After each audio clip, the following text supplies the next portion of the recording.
Hay muchas historias de distintos latinos que se van a los Estados Unidos buscando una mejor vida, buscando este conocido sueño americano. Lamentablemente para muchos de ellos no terminó con un final feliz.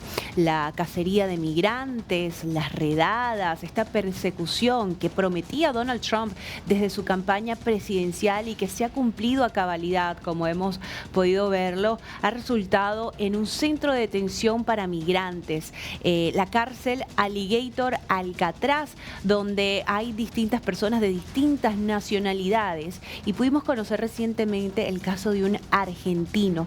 Él tiene nacionalidad argentina e italiana y justamente fue detenido cuando, según comparte su familia, iban saliendo del país, se iban a ir a México en una suerte de autodeportación. Pero por supuesto, para conocer mejor la historia de Fernando Artese, nosotros estamos en contacto telefónico con su esposa Mónica. Te damos la bienvenida, Mónica, y muchas gracias por estar con nosotros. Hola, ¿qué tal a ustedes? Gracias por el interés. Y quisiera, Mónica, que nos ayudes a relatar un poco la historia de tu familia para toda nuestra audiencia en América Latina, que podamos conocer a Fernando con tu propia voz y ese momento en el que fue detenido. Quisiera que nos relates, aunque sabemos que es un momento duro de revivir. Sí, bueno, mira, nosotros somos una familia argentina que salió de Argentina en el 2001. Fernando, en la época del Corralito, él siempre ha tenido empresa, ha sido digamos, un autónomo en Argentina, vivíamos en Buenos Aires, y ante la situación crítica en ese momento, decide iniciar sus trámites de nacionalidad italiana y rápidamente moverse hacia España. Inicialmente él y luego ya pudo llevarnos, en ese caso estaba yo con mi hijo pequeño. Estuvimos viviendo 15 años en España, 10 años en Madrid. Allí nació nuestra otra hija más pequeña, Carla, que está con nosotros aquí en Estados Unidos. Nació en Madrid y luego estuvimos también 5 años en Canarias. La situación en España, eh, como se recordará, fue de la misma que se vivió a nivel global, con una crisis que partió de aquí de Estados Unidos en los años 2008, 2010, 2012. Allá se vivió bajo el nombre, digamos, de burbuja inmobiliaria. Eso fue una explosión que generó la pérdida de empleo, la pérdida de todo el tejido de las pymes, de las pequeñas y medianas empresas. Bueno, una vez más, para hacerlo, digamos, un poco corto, hubo que buscar una alternativa para poder sacar adelante a la familia. Piensa que llevábamos 15 años allí, que habíamos hecho una muy buena trayectoria, pero lamentablemente cuando la debacle es mundial y sobre todo cuando afecta a los autónomos, a las personas que tienen, digamos, que corren más riesgos al iniciar empresas, ese fue el caso nuestro y hubo que reinventarnos. Teníamos toda una familia que mantener, una mamá que había yo llevado desde Argentina, que estaba con cáncer, que teníamos que cuidar de ella también, y entonces la opción fue venir a Estados Unidos. Yo tengo aquí un hermano que vive hace muchos años y que en aquel momento, fue en el 2014, nos dio la posibilidad absoluta de podernos ayudar. Habíamos pensado en volver a Argentina también, pero la situación de inseguridad realmente nos apenaba mucho no poder retomar nuestra vida en Argentina, pero era algo que nos preocupaba bastante, ¿no? Toda Claro, la inseguridad. De claro. hecho, habíamos salido en una época de gran inseguridad en el año 2001. Entonces, bueno, vinimos aquí, vino Fernando primero. Él ya tenía obviamente su ciudadanía italiana, desde Europa vino con su pasaporte italiano y bueno, digamos, siempre luchando por reinventarse, sacar su familia adelante. Ya no éramos niños, él ya estaba, digamos, cuando salimos de Argentina, él tenía 40 años, cuando vino para aquí 50 años. Imagínate una persona reinventándose y así lo hizo. Inicialmente con la ayuda de mi hermano, pudo desarrollar una nueva actividad y a Mónica, los... ¿nos puedes recordar en qué año llegaron a los Estados Unidos? Sí, Fernando llegó en el 2014, nosotras Bien, luego más tarde, porque bien. él hizo todo lo posible. A ver, yo te cuento, la situación de él es que él entró con el ESTA, que es un programa de exención de visado que se Claro. da a los ciudadanos europeos. Realmente y lamentablemente, y ante la situación, la desesperación, a veces uno no tiene toda la información y no contábamos con la información suficiente de que con ese ESTA no había luego, estando aquí y habiendo pasado ya un tiempo de estadía, no había forma de regularizar su situación, no había forma de cambiar de estatus. Eso es algo que nadie nos había informado, tampoco nosotros habíamos tenido acceso a esa información por parte nuestra, y él ya llega aquí y se queda más tiempo del que, digamos, ese es el periodo inicial que te dan de 90 días, que él pudo renovar por otros 90 días, pero ya luego no hubo forma de regularizarse, con lo cual él quedó sin posibilidad de regularizar su proceso, salvo que se casara con una ciudadana americana, y él no estaba dispuesto a hacer un casamiento ficticio y Claro. desestimó absolutamente esa opción. Así que bueno, luchó mucho esos primeros años solo aquí. Obviamente estuvo un tiempo en la casa de mi hermano, ya luego él se movió para, sabes, no interferir tanto en la vida de la familia, más allá de un año, que estuvo con todo el apoyo de mi familia, de mi hermano Claro, y Mónica, su perdón que te familia. pregunte, ¿cómo es esa situación trabajando, digamos, porque son 10 años que estuvo en Estados Unidos, ¿cómo hacía para trabajar sin poder estar regularizado? Exacto. Mira, es una muy buena pregunta porque fíjate lo contradictorio. Aquí, en Estados Unidos, en el caso de él, se inició en la actividad de las cámaras de seguridad y todo lo que se llama low voltage, todo lo que es equipamientos de seguridad para locales, para empresas, para casas, etcétera, ¿no? Cámaras, alarmas, etcétera. ¿Qué pasa? Te permiten abrir una empresa. Estados Unidos te permite abrir una empresa, como hizo Fernando en el año 2017, 3 años después de llegar, 2 años y medio después. Te permiten facturar, te permiten tener un ITIN number, que es un número de contribuyente, te permiten pagar impuestos o te exigen pagar impuestos, Ujú. pero eso no te da derecho a nada como contraprestación, absolutamente nada. Y es más, cuando tú vas a hacer, como hizo él, su apertura de su empresa, que él tiene una LLC, que es una compañía, digamos, de responsabilidad limitada, fíjate lo que te digo, que está legalizada aquí y que ha pagado taxes y ha pagado contribuciones. eh, la gente del IRS, que es como si fuera la FIP o la DGI, digamos, como se llama allá, no te pregunta tu estatus migratorio, y además Wow. no comparten los datos. Y ellos dicen, nosotros, fíjate que es una administración pública a la par de cualquier otra. Y ellos dicen, Claro, señor, usted no se haga problema, nosotros no, porque uno va con cierto temor, ¿no? Decir, bueno, ¿qué va a pasar conmigo? No, no, no, no, a mí, mientras tú pagues, mientras tú, digamos, puedas declarar tus impuestos, etcétera, ellos no mezclan lo que es el estatus migratorio con tu actividad claro. comercial, con lo Claro, cual, pagar impuestos, ustedes estuvieron todos estos años pagando impuestos, Mónica, y pues hago un salto en el tiempo que es importante, pero también quiero llegar a ese punto en el que después de tantos años trabajando, según lo que pude leer, tú me lo vas a corroborar, por supuesto, deciden que se quieren autodeportar, querían salir de los Estados Unidos por la vía legal, irse a México. ¿Cómo fue ese momento? Y si en efecto como familia dijeron, vamos a ponerle fin a nuestra estancia en los Estados Unidos. claro, efectivamente, llegó un momento después de, nosotros vinimos 4 años después con mi hija tenía 12 años, vinimos en el 2018, y quedaron 2 hijos en España, los dos mayores, y ella pudo hacer aquí su estudio y demás. Yo vine con una visa de estudiantes, con lo cual estudié en una universidad americana, estudié Ujú. primero inglés y luego una carrera de administración. Me gradué en una carrera de administración, aportamos $35.000 digamos, al Estado en pago de educación, Ok.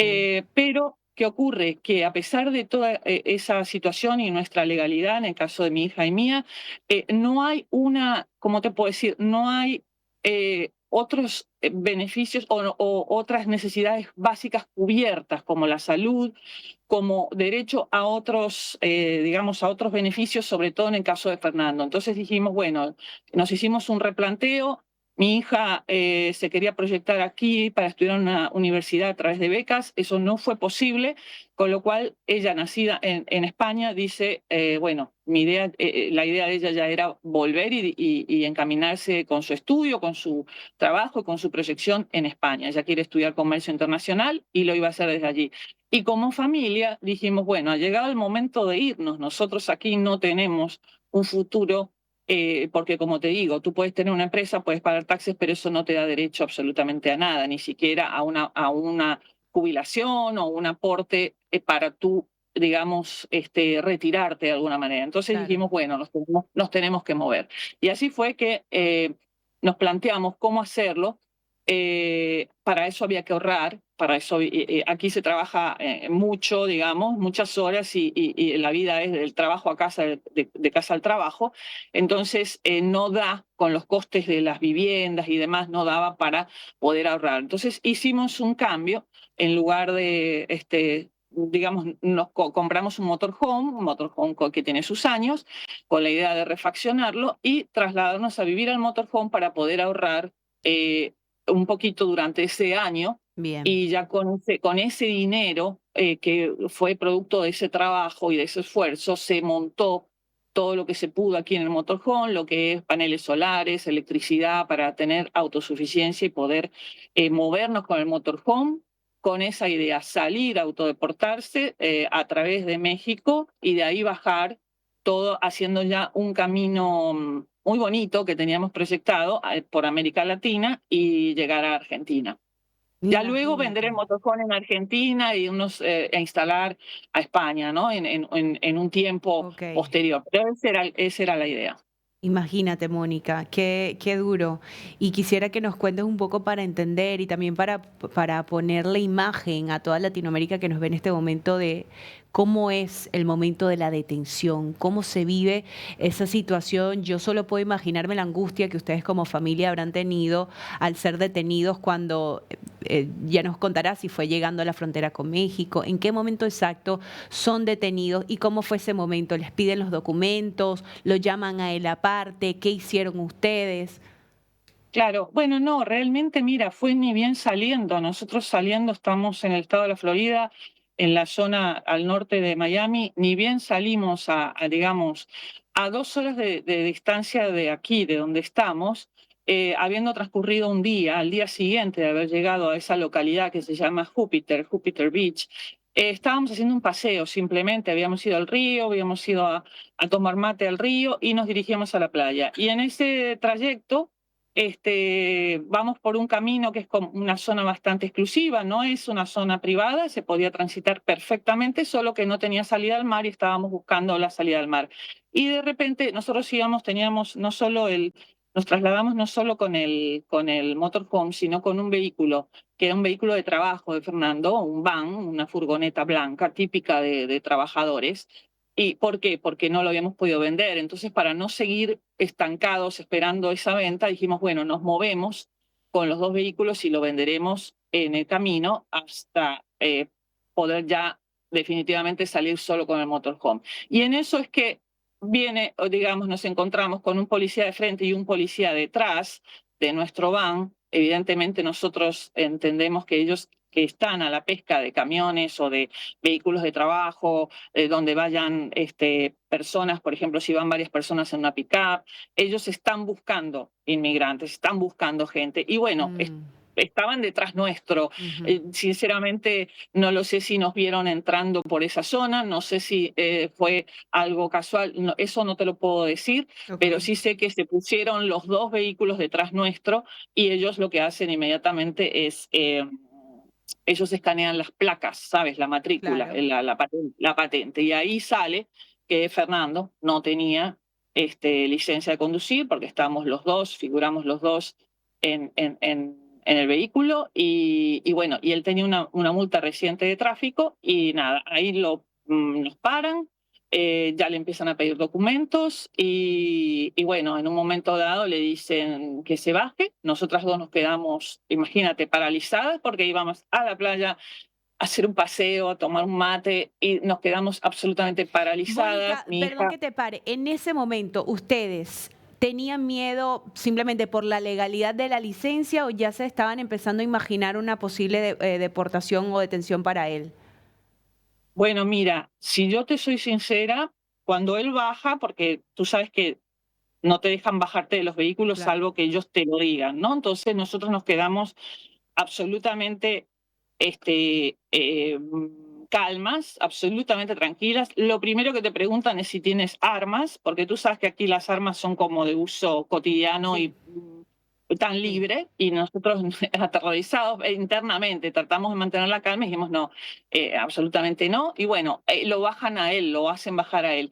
En ese momento que él está conversando por detrás con los policías, porque eran 3 policías en 2 vehículos diferentes, mi hija mira por el espejo retrovisor y lo ve que lo están esposando. Uh, Lo ve que lo están esposando. Y yo caigo en una situación, se me pone un policía de este otro lado de la ventana, para obviamente de mi lado, para ujú. evitar que uno baje, y ahí es como que nos agarra un terror, un pánico, porque claro, en ese rato tú empiezas a pensar un montón de cosas.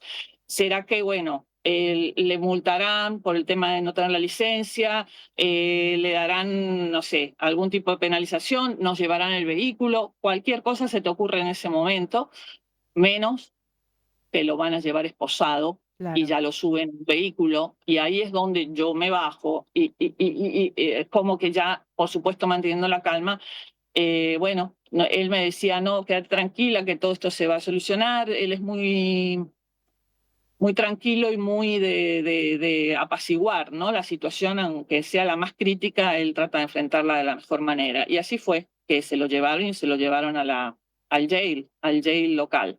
Y desde ese momento no has tenido más comunicación con él. ¿Cómo fue ahora No, el tras? sí, comunicación, perdona que te interrumpí. Comunicación, sí, él estuvo 2 días ahí en el jail, Ok. inclusive tuvo una vista por Zoom con un juez de tráfico, porque la Ujú. multa de él, o sea, la penalización de él, fue por una falta de tráfico, digamos, de no tener licencia y de haber tenido una multa.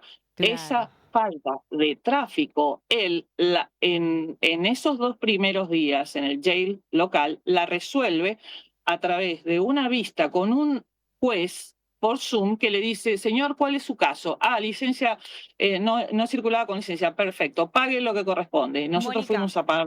claro, Mm. ¿y cómo fue el proceso para ser trasladado de este jail, imaginamos que un lugar un poco más común, hasta esta temida cárcel Alligator Alcatraz? ¿A ustedes se les informó que lo iban a llevar para allá? ¿Cómo No, fue ese proceso?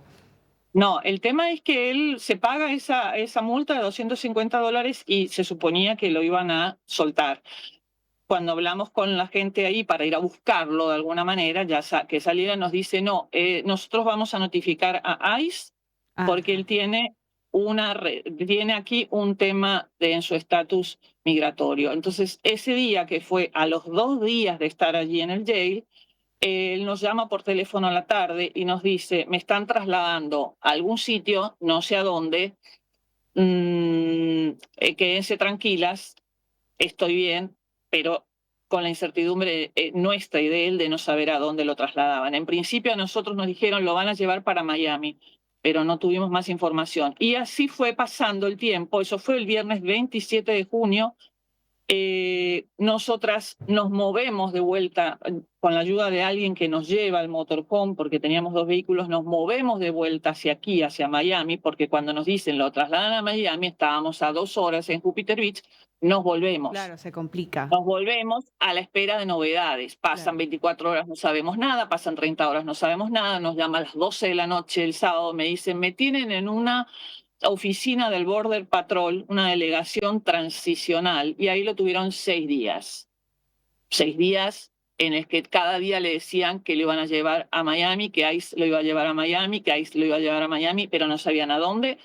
Y así estuvimos 6 días, que nos llamaba una vez por día y inclusive a los 6 días nos dice, nos llama y me dice, tráeme el pasaporte, tráeme el celular, porque se suponía que de ahí mismo ya lo podían llevar a alguna delegación donde lo deportaran a Italia. Eso es lo que ahí adentro le habían dicho, que esa es otra delegación, se llama Border Patrol, es Claro, la cosa, patrulla cosa que no fronteriza. pasó, Mónica, hasta que Cosa que no finalmente pasó. es trasladado a Alligator Alcatraz. Quisiera que lleguemos Exacto. ahí, Mónica, porque no quiero que se nos termine el tiempo sin que tú Ok. puedas relatar lo que has conocido de lo que él está viviendo en este momento desde esa cárcel. Han denunciado las situaciones muchas veces inhumanas que se viven desde ese centro de detenciones y por supuesto cómo le están pasando con ustedes como familia al conocer cómo está viviendo él ahora mismo.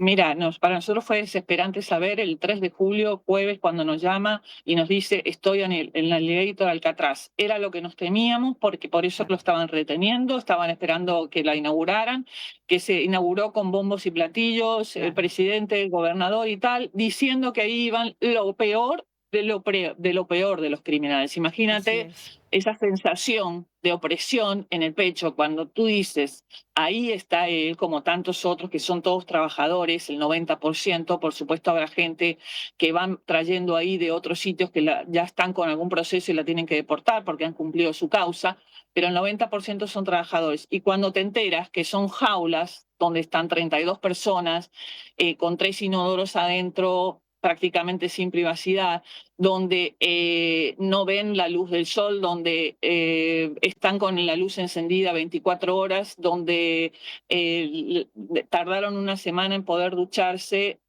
donde las comidas son escasas y muy racionalizadas, y sobre todo lo más grave para nosotros, porque nosotros estábamos en que él se iba a deportar, a autodeportar, es la falta de asesoramiento, la falta de que alguien pueda entrar ahí, consulado o abogado, para defender a esas personas. Nadie tiene acceso ahí a su abogado.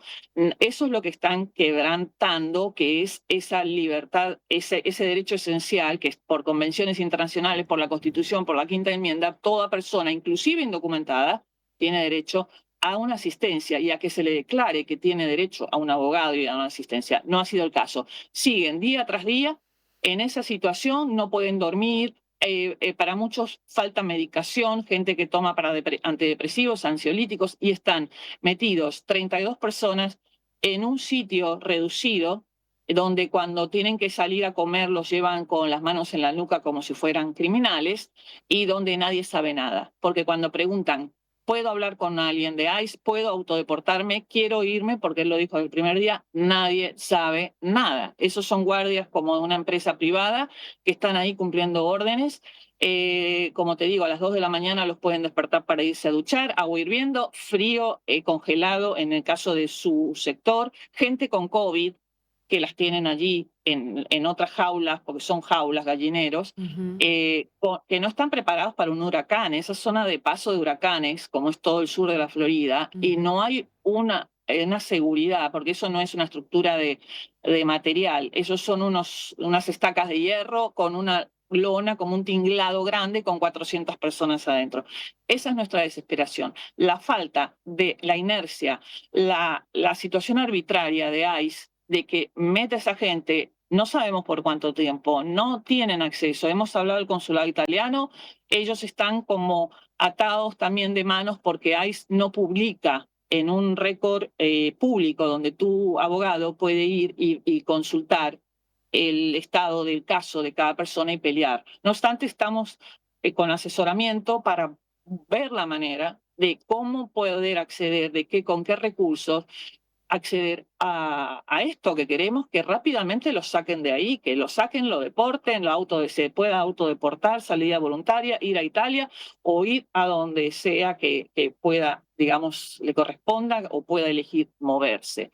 Esa es nuestra desesperación. Cada día nos dice, no sabemos nada, no sé nada, seguimos aquí, no viene nadie a decirnos nada. Eso es una privación bastante ilegítima de esa libertad. Aunque esté justificado que lo hayan detenido, ok, se tiene que deportar, estamos de acuerdo. Él lamentablemente no se pudo regularizar, nadie discute eso, pero las formas, la manera inhumana en muchos casos. Hay gente enferma con infecciones que no le dan el antibiótico. El médico le receta un antibiótico y la gente ahí no se los provee. Y así mucha gente que está padeciendo y que además tienen miedo, porque mucha gente no se anima ni siquiera a hablar, porque sus familias están en la misma situación y no pueden defenderlos y se resignan a cualquier situación. Y hay digamos, un abuso, ¿no? De poder, de decir, nosotros acá somos la ley y decidimos cómo hacemos las cosas y no hay tiempos, ni hay legalidades, ni hay convenciones internacionales que digan que 72 horas tenés que tener un abogado o que tenés que tener eh, derecho, se te diga que tenés derecho a un abogado o a una asistencia consular. Esa es nuestra gran desesperación. Claro, claro, Mónica, es realmente, es muy loco si lo decimos que el gobierno de los Estados Unidos lo que busca y lo que dice que buscan es combatir la ilegalidad y la combaten con más ilegalidad, porque estas personas acá retenidas y no tienen derecho al debido proceso, realmente es todo tipo de arbitrariedades, y no puedo imaginar lo que significa para ustedes como familia saber que tu esposo está en un lugar donde han dicho que está lo peor de lo peor. Así que esta última pregunta va para ti, para tus hijos. ¿Cómo han llevado este proceso? ¿Cómo te sientes tú como esposa? Y si temes por la salud de tu esposo, por supuesto, en este sentido, si él necesita algún cuidado médico, quizá por la edad. Y bueno, este momento para ustedes, ¿cómo lo transitan y cómo te has sentido en estos días de incertidumbre?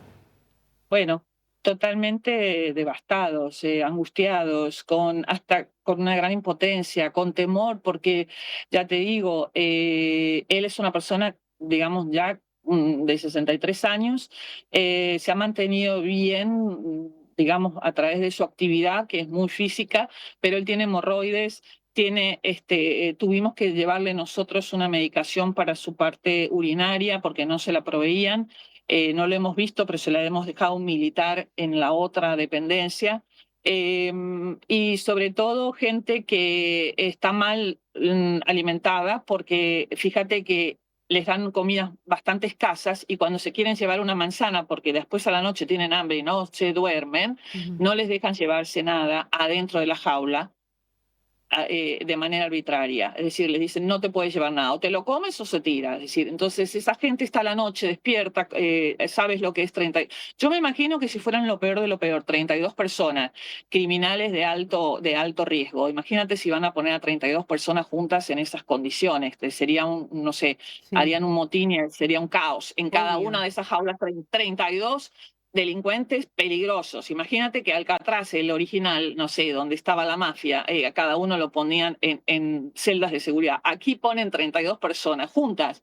Imagínate si esos van a ser personas de altísimo riesgo. Pero bueno, se desacredita mucho al inmigrante, esos son prácticamente todos latinos, creo que también hay algunos asiáticos, pero el 90% gente latina trabajadora y se está desacreditando y persiguiendo a esa gente, porque en nuestro caso fue de nuestra manera, pero en el caso de muchos se Claro. los persigue por la apariencia física, porque lo dicen, nosotros podemos, ICE dice, nosotros podemos perseguir, o sea, buscar gente por su apariencia física también, por su localización, en un centro de trabajo, por esto, por lo otro, hasta en las puertas de los colegios han ido cuando los padres van a buscar a los niños, en todo tipo de lugares, bueno, y también por su apariencia física. Así que fíjate de qué estamos hablando, ¿no? Nada fácil ser un inmigrante en los Estados Unidos o querer buscar una mejor calidad de vida para la familia. Mónica, los abrazamos, por supuesto, y vamos a estar muy pendientes de su situación, de todos los migrantes.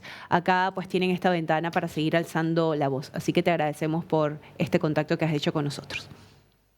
Muchas gracias a ustedes por dar visibilidad, porque la historia de Fernando realmente es la historia de todas esas Claro, personas que así es. muchas no tienen ni capacidad para expresarse y realmente, bueno, es una manera de ponerle voz a todos los inmigrantes que están allí y que merecen respeto, dignidad y derechos. Totalmente.